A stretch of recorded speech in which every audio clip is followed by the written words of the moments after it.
শিক্ষা শিক্ষা এক বহুত লাভজনক ব্যৱসায়। এসময়ত শিক্ষা আছিল মানুহ গঢ়াৰ এক পবিত্ৰ পথ। আজিৰ দিনত বহু ঠাইত শিক্ষা হৈ পৰিছে এক লাভজনক ব্যৱসায়।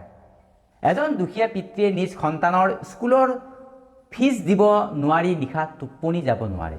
আনফালে কিছুমান শিক্ষানুষ্ঠানে বছৰত কোটি কোটি টকা আয় কৰে। এতিয়া প্ৰশ্নটো হ'ল, আমি শিক্ষিত সমাজ গঢ়িছোঁ নে কেৱল ডিগ্ৰী বিক্ৰী কৰা এখন বজাৰ গঢ়িছোঁ? আজি আমি কথা পাতিম শৈক্ষিক ব্যৱসায় আৰু আমাৰ সমাজ, ইয়াৰ কঠিন বাস্তৱতাৰ বিষয়ে। বন্ধুসকল, শিক্ষাৰ আচল উদ্দেশ্য কি? শিক্ষাই মানুহক জ্ঞান দিয়ে, চিন্তা কৰিবলৈ শিকায়, ভাল বেয়া বুজাবলৈ শিকায়, এজন সৎ আৰু দায়িত্ববান মানুহ হিচাপে গঢ়ি তোলে। কিন্তু আজিৰ বহু ঠাইত শিক্ষাৰ সেই পবিত্ৰ উদ্দেশ্য লাহে লাহে হেৰাই যাবলৈ ধৰিছে। এতিয়া বহু শিক্ষানুষ্ঠানৰ মূল লক্ষ্য হৈছে বেছি ছাত্ৰ আনক, বেছি টকা উপাৰ্জন কৰক। নাৰ্চাৰীৰ সৰু সৰু ল'ৰা ছোৱালী এজনৰ এডমিশ্যনৰ বাবে হাজাৰ হাজাৰ টকা লাগে। School fees, admission fees, annual fees, development fees, smart class fees. কেতিয়াবা এনে লাগে এয়া যেন শিক্ষা নহয়, যেন এটা কোম্পানীৰ পেকেজহে কিনা হৈছে। এজন মধ্যবিত্ত পিতৃ মাতৃয়ে নিজ সন্তানৰ ভৱিষ্যতৰ বাবে সকলো সহ্য কৰে, নিজৰ ইচ্ছাবোৰ মাৰি পেলায়। কিন্তু সমাজত এটা ভয়ংকৰ প্ৰতিযোগিতাৰ সৃষ্টি হৈছে। দামী স্কুলত পঢ়া মানেই ভাল শিক্ষা, দামী স্কুলত পঢ়া মানেই ভাল শিক্ষা। কিন্তু সঁচাকৈ তেনে নেকি বাৰু? আজিৰ শিক্ষা ব্যৱস্থাৰ এটা ডাঙৰ সমস্যা হ'ল মানুহৰ জ্ঞানতকৈ নম্বৰক বেছি মূল্য দিয়া। এজন ছাত্ৰৰ মানসিকতা, সৃষ্টিশীলতা, ব্যৱহাৰ এইবোৰতকৈ ৰিপৰ্ট কাৰ্ডত পাৰ্চেণ্টেজ বেছি গুৰুত্বপূৰ্ণ হৈ পৰিছে। ফলত কি হৈছে, ছাত্ৰ ছাত্ৰীসকলে শিকিবলৈ নহয়, কেৱল পৰীক্ষাত নম্বৰ পাবলৈ পঢ়ে। বহু কোচিং চেণ্টাৰে ভয় আৰু চাপ ব্যৱহাৰ কৰি ব্যৱসায় চলায়। এই কোচিংটো নকৰিলে তোমালোকে সফল নহবা, এই যদি কৰ্চটো নকৰা তেতিয়াহ'লে তোমালোকে চাকৰি নোপোৱা বা নাপাবা। এনেকুৱা ভয় দেখুৱাই হাজাৰ হাজাৰ টকাৰ কৰ্চবোৰ বিক্ৰী কৰা হয়। কিন্তু জীৱনৰ সফলতাৰ বাবে কেৱল নম্বৰে নিৰ্ধাৰণ নকৰে। সমাজত বহু শিক্ষিত মানুহ আছে, কিন্তু নাই মানৱতা নাই, আচৰণ নাই, নৈতিকতা নাই। আৰু বহু কম পঢ়া মানুহো আছে যাৰ হৃদয় আছে, চিন্তাধাৰা বহুত ডাঙৰ। কাৰণ আচল শিক্ষা কেৱল কিতাপৰ ভিতৰত নাথাকে, আচল শিক্ষা থাকে মানুহৰ আচৰণত।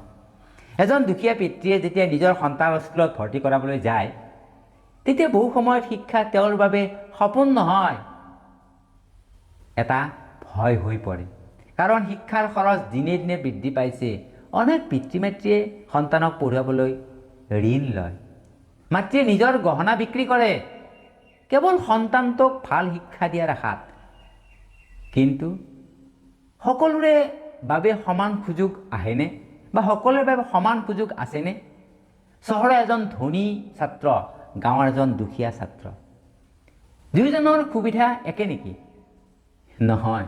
এফালে স্মাৰ্ট ক্লাছৰুম, আনফালে বহিবলৈ বেঞ্চ নোহোৱা এটা কথা। এফালে প্ৰাইভেট টিউশ্যন, আনফালে পঢ়াৰ বাবে এটা শান্ত পৰিৱেশো নাই। তাৰ পাছত সমাজে দুয়োজনকে একেটা পৰীক্ষাৰে জোখে। আমাৰ এই অসমতে লাহে লাহে বহু প্ৰতিভাক হত্যা কৰি অহা হৈছে। আজিৰ সময়ত কেৱল ছাত্ৰ ছাত্ৰীয়ে নহয়, অভিভাৱকসকলেও ভয়ংকৰ মানসিক চাপৰ মাজেৰে চলিব লগা হৈছে বা পাৰ হৈ গৈ আছে। কাৰ সন্তান কোনখন স্কুলত পঢ়িছে, কোনে কিমান নম্বৰ পাইছে, কোনে ইংৰাজীত ভাল নম্বৰ পাইছে, কোনে 100ৰ ভিতৰত 100 পাইছে, কোনে অংকত 100ৰ ভিতৰত 100 পাইছে, কোনে ডিষ্টিংশ্যন পাইছে, কোনে ষ্টাৰ কৰিছে, কোনে 95ৰ ওপৰত পাইছে। এইবোৰে সমাজত এক অদৃশ্য প্ৰতিযোগিতা চলি আছে। বহু পিতৃ মাতৃয়ে নিজৰ সামৰ্থ্যৰ বাহিৰলৈ গৈ সন্তানক দামী স্কুলত নাম লগাই দিয়ে, পঢ়ায়।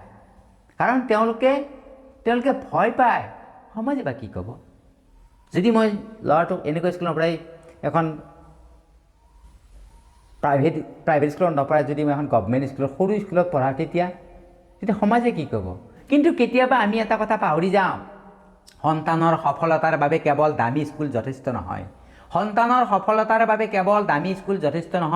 সন্তানৰ বাবে লাগে সময়, ভাল পৰিৱেশ, নৈতিক শিক্ষা লাগে, সঠিক দিশ নিৰ্দেশক লাগে।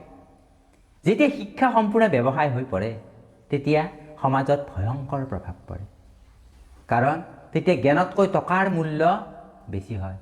দুখীয়া মানুহবোৰ পিছ পৰি যায়, প্ৰতিভা হেৰাই যায়, মানুহে শিক্ষাক সন্মান নহয়, ইনভেষ্টমেণ্ট হিচাপে চাবলৈ আৰম্ভ কৰে। তাৰ ফলত বহু ছাত্ৰ ছাত্ৰীয়ে ভাবে মই কেৱল টকা উপাৰ্জনৰ বাবে পঢ়িছোঁ, মানৱতা, নৈতিকতা, সমাজৰ প্ৰতি দায়িত্ব এইবোৰ লাহে লাহে নোহোৱা হৈ যায় বা কমি যায়। এখন সমাজ কেৱল ডিগ্ৰীধাৰী মানুহেৰে মহান নহয়, এখন সমাজ মহান হয় যেতিয়া সেই সমাজৰ মানুহবোৰ সৎ, দায়িত্ববান আৰু মানৱীয় গুণৰ মানুহ থাকে। শিক্ষা কেতিয়াও কেৱল ব্যৱসায় হ'ব নালাগে, কাৰণ শিক্ষা মানে কেৱল চাকৰি নহয়, শিক্ষা মানে এজন মানুহ গঢ়া এটা মেচিন নহয়। এজন ভাল শিক্ষক, এখন সৎ শিক্ষানুষ্ঠান, এখন সচেতন সমাজ, এইবোৰেই এখন উন্নত ভৱিষ্যত গঢ়িব পাৰি। আমি ডাঙৰ স্কুল বিল্ডিঙৰ পৰা বেছি ডাঙৰ মানুহ গঢ়িব লাগিব, কাৰণ শেষত নম্বৰে মানুহৰ মূল্য নিৰ্ধাৰণ নকৰে। মানুহৰ মূল্য নিৰ্ধাৰণ কৰে তেওঁৰ চিন্তা, তেওঁৰ আচৰণ, তেওঁৰ মানৱতা। যদি আপুনি অনুভৱ কৰে আজিৰ শিক্ষা ব্যৱস্থাত কিবা সলনি হ'ব লাগিব, এই শিক্ষা ব্যৱস্থাৰে নহ'ব, আমি উন্নতি কৰিবলৈ শিক্ষা ব্যৱস্থা সলনি হ'ব লাগিব, তেন্তে এই ভিডিঅ'টো শ্বেয়াৰ কৰক। কাৰণ সচেতনতা হ'ল যিকোনো পৰিৱৰ্তনৰ প্ৰথম পদক্ষেপ। আপুনি আজি সচেতন হৈছে, আনকো সচেতন কৰিবলৈ এই ভিডিঅ'টো আপোনালোকে লাইক আৰু শ্বেয়াৰ কৰি দিয়ক। আজিলৈ এৰিছোঁ। যদি আপোনালোকে মোৰ লগত এনেকুৱা ধৰণৰ কথাৰ লগত জড়িত হৈ থাকিব বিচাৰে তেতিয়াহ'লে নিশ্চয় মোৰ লগত থাকিব, মানে মোৰ চেনেলটো ছাবস্ক্ৰাইব কৰি ৰাখিব। আজিলৈ এৰিলোঁ। পুনৰ আপোনালোক সকলোকে নমস্কাৰ।